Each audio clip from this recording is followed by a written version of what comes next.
We do a pasta then called 3P. We call it 3P in Italy because of Panna, Prosciutto, and Piselli. So we will use Tagliatelle. It's like people that break spaghetti. You know, every time that somebody breaks spaghetti in the water, a chef around the world die. Oh no!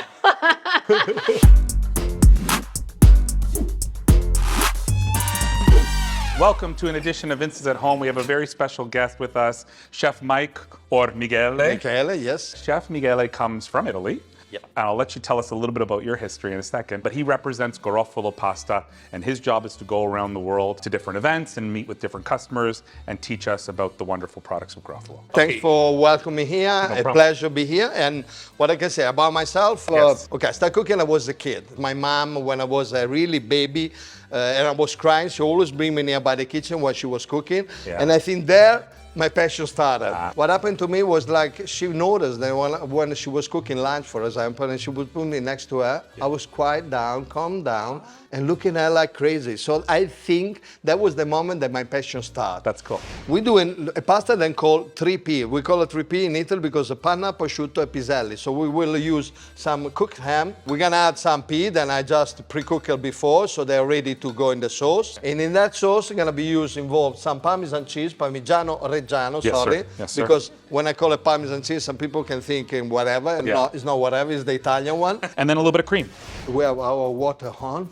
What we need to do here is add a little bit salt. Pasta get a flavor from the water, but not from the sauce, because stay in the sauce maybe 30 seconds, 1 minute. It's not enough time to absorb the flavor. So it's very important to put salt in the water. Whatever you want to do, just let me know. I'll let you do it. Yeah, you tell me what to do. I I love learning. I would say we cut the shallot.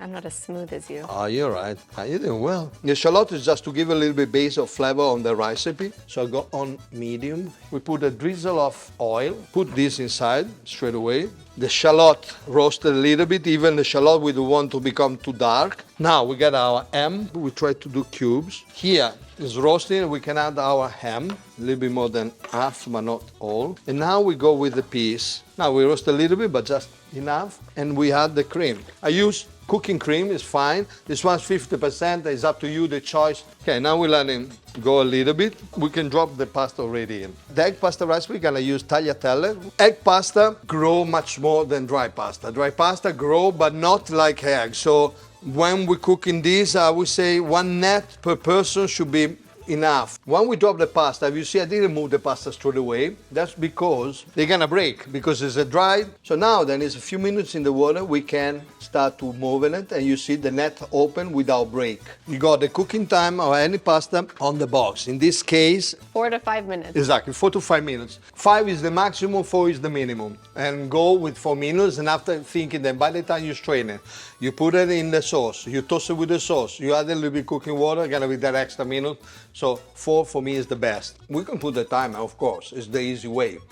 But also tasting the pasta, make you understand the consistency. Don't forget, egg pasta is better a little bit al dente than overcooked. From my point of view, for what I like, this is the right moment to take them off. Pick the pasta from the pot, so I'm gonna drop it straight away in the sauce. And I keep the water for, like I said, make the pasta a little bit smooth. Now we put on the fire, low heat, not too strong, because we need to melt it together. We use the cooking water that helps to make a creamy sauce.